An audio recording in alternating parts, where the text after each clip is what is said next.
হাসিনা পলাইছে, তার কর্মীরাও পলাইছে, এমনকি কাউয়াও পলাইছে। এডিটর সাহেব, কাউয়ার সাউন্ড নেন অনেকদিন পরে। আর জোরে জোরে, আরো জোরে, আরো জোরে, আরো জোরে। হাসিনারে পলাইতে হয়েছে, তার কর্মীদেরও পলাইতে হয়েছে। হাসিনারে পলাইতে হইল কেন? সে তো ক্যান্টনমেন্টে থাকতে পারতো, অনেকেই ছিল। এমনকি আওয়ামী লীগের দুর্গখ্যাত গোপালগঞ্জে থাকতে পারতো। রাজাপাক সে তো ক্যান্টনমেন্টে ছিল বেশ কিছুদিন।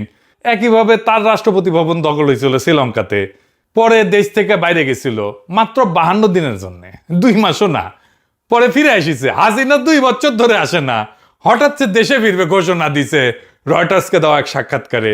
কানাডানি বলছে যে আগামী ডিসেম্বরে দলের নেতা কর্মীদের সঙ্গে নিয়ে সে ফিরে আসবে নাকি, আয় নাকি আদালতে আত্মসমর্পণ করবে। হ্যাঁ, আমাকে ফাঁসির হুকুম দিয়েছে, আমাকে একটা মামলা দিয়ে মিথ্যা অনেক শাস্তি দিয়েছে। আমি এটা করি না। আমি বলবো ঠিক আছে, জেলখানা রেডি করেন, ফাঁসির মঞ্চ রেডি করেন, আমি আসছি। তারপর ওর লেসপেন্সার গুলো এক একজন করছে, আমাদেরও কইছে নেত্রী আমরা একসাথে যাব, প্লেন ভাড়া করে নিয়ে আসবে নাকি চার্টার করে। আমরা এখান থেকে লন্ডন থেকেই মানে ইংল্যান্ড থেকেই 10টি চার্টার প্লেন আমরা নিয়ে যেতে চাই।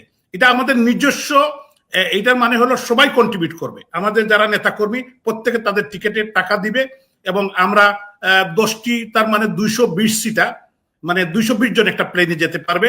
আমরা অলরেডি আমাদের এজেন্টদের সাথে কথা বলছি, তারা এটা ওয়ার্কআউট করছে, আমাদেরকে জানাবে এবং এই প্রস্তুতি সম্পন্ন আমরা ইতিমধ্যেই করে ফেলবো। প্রত্যেক জায়গায় আমাদের নেতৃবৃন্দ দায়িত্ব নিচ্ছেন। তো আমরা প্রস্তুতি নিচ্ছি এবং নেত্রীর আমরা চেষ্টা করব নেত্রীর প্লেন লামার আগেই আমরা যাতে সেখানে থাকতে পারি। আমাদেরকেও তিনি নির্দেশনা দিয়েছেন যে আমরাও যেন সব তার সঙ্গে একসঙ্গে আমরা যারা এখানে অবস্থান করছি আমরাও যেন দেশে ফিরে যাই। আপনি এটা শুনেছেন, এটাও জানেন আমাদের মাননীয় নেত্রী যা কিছু সিদ্ধান্ত নেন বুঝে শুনেই নেন এবং তিনি তার সিদ্ধান্ত অবিচল থাকেন। এখন প্রশ্ন হইতেছে, হাসিনা কেন ফাঁসির দড়ি গলা পড়ার জন্য আসতে চাইতেছে? হাসিনা ফিরে আসাটা কি বাস্তবসম্মত? আসলেই কি সে ফিরবে বা চাইলেই কি ফিরতে পারবে? এই বিষয়টা বুঝার আগে ইন্ডিয়া হাসিনারে নিয়ে কি সমস্যায় পড়ছে সেটা একটু বুঝে দেখি। আসেন, আপনি নিজেরে ভারত রাষ্ট্রের জায়গায় বসান। আপনার কাজ হইতেছে ভারত রাষ্ট্রের স্বার্থ দেখা। এইভাবে চিন্তা করেন, আপনি হাসিনারে নিয়ে কি সিদ্ধান্ত নিতেন? তাহলে প্রথমে দেখতে হবে হাসিনা ইন্ডিয়ার কাছে কি কি লাগে। বাংলাদেশের ভবিষ্যৎ নেতা না, পরবর্তী প্রাইম মিনিস্টার আম্মু না, পরবর্তীতে যে দল ক্ষমতায় আসবে তার নেতা না। ইন্ডিয়া তো বেকুব না, তারা জানে হাসিনা তার দল তার 14 গোষ্ঠী জিন্দেগিতে বাংলাদেশে ক্ষমতা আসতে পারবে না। তাহলে হাসিনারে সে পালবে কেন, রাখবে কেন? হাসিনা আশ্রয় নেওয়ার 1 মাসের মধ্যে আলাপ উঠেছিল হাসিনা ইন্ডিয়ার জন্য একটা কূটনৈতিক মাথা ব্যথা হয়ে উঠেছে, দেখেছেন? আবার হাসিনারে যদি না রাখা হয় তাহলে আবার আরেক সমস্যা।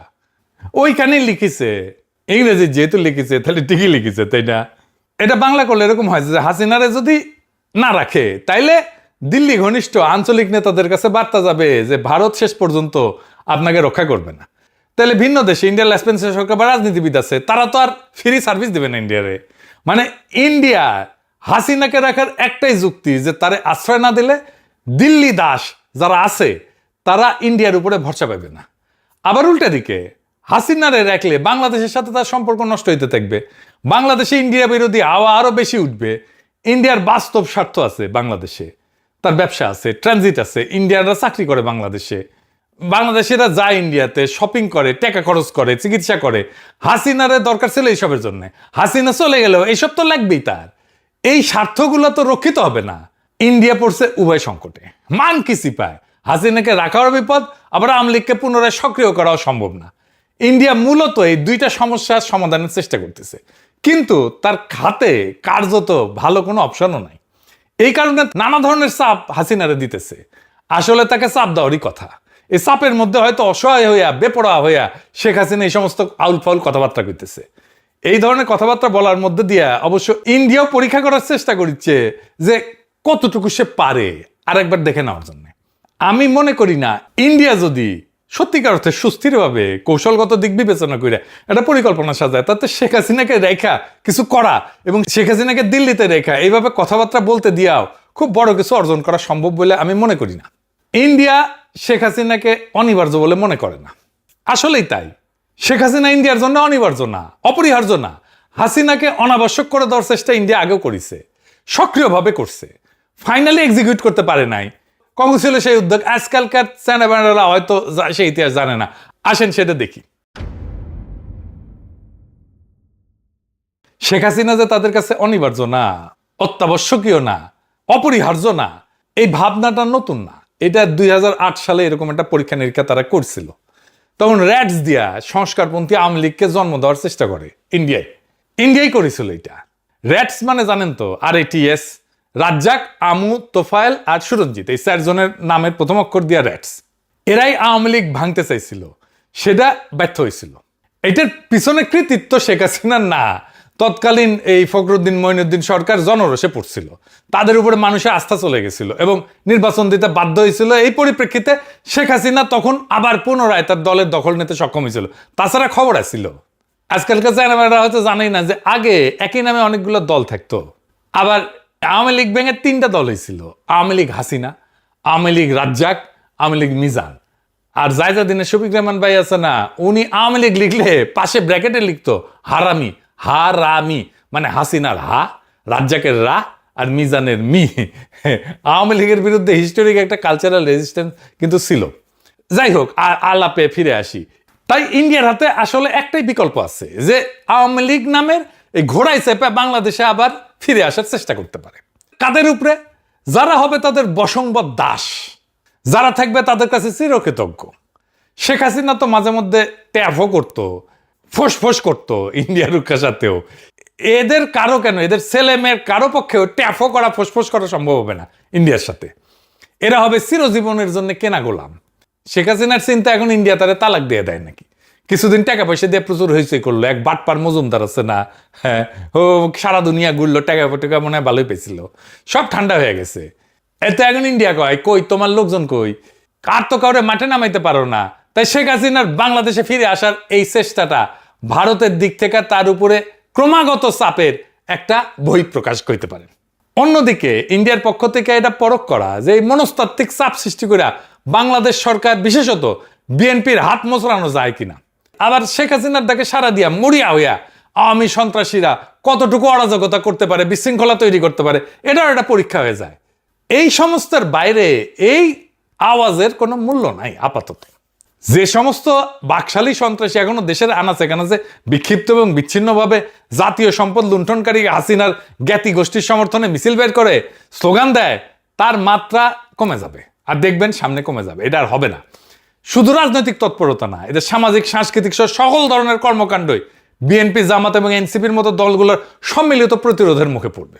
ফ্যাসিবাদ বিরোধী জাতীয় ঐক্য 24 সালের জুলাই আগস্ট মাসের মতো দেশব্যাপী পুনরায় আবারও দৃশ্যমান হবে। ফলে আওয়ামী লীগ এবং ইন্ডিয়ার প্রতি দুর্বল সকল রাজনৈতিক, সাংস্কৃতিক, সামাজিক শক্তিসমূহ ব্যাপক জনরোষের কবলে পড়বে। আগামী ডিসেম্বরে বাংলাদেশময় জুলাই বিপ্লবের পুনর্জাগরণ সৃষ্টি হবে, এটা দেখে নিয়েন, লিখে রাখতে পারেন। তবে এটাকে সংগঠিত করার যে কাজটা দেশের প্রধান 3টে দলের শীর্ষ নেতাদের ঐক্যবদ্ধভাবে এখনই শুরু করতে হবে। দেশে ফিরে আসার যে আস্ফালন খুনি হাসিনা করছে, তা বাংলাদেশের গণতন্ত্রের নব অভিযাত্রার পথে সবচেয়ে বড় হুমকি। ঘাতক খুনি লুটারেরা ফিরে আসা মানে ফ্যাসিস্ট দুঃশাসনের পুনঃপ্রবর্তন ঘটা। আমাদেরকে খুবই জোরের সাথে বলতে হবে যে শেখ হাসিনা ফিরে আসতে চাইছে, ভালো কথা, শেখ হাসিনা ফিরে আসুক, আমরা অবিলম্বে শেখ হাসিনার ফাঁসির রায় কার্যকর করব। ওর আপিলের কোনো সুযোগ নাই। শেখ হাসিনা ফিরে আসা মাত্রই তার বিরুদ্ধে রায় কার্যকর করার যে রাজনৈতিক দৃঢ়তা, এ বিষয়ে জুলাই শক্তির মধ্যে সার্বজনীন রাজনৈতিক ঐক্য এবং সংলাপ হওয়া জরুরি। শেখ হাসিনার রায় কার্যকর করার ব্যাপারে দৃঢ়তা এবং স্পষ্ট বার্তাই এই সমস্ত চালবাজি, ধাপ্পাবাজি এবং চাপ তৈরির কৌশল কার্যত পরাজিত করে দিতে সক্ষম। হাসিনাকে এয়ারপোর্ট থেকে সরাসরি ফাঁসির কাছে নিয়ে যেতে হবে, ওইখান থেকেই ওই দিনের মধ্যেই ওরে ঝুলাই দিতে হবে।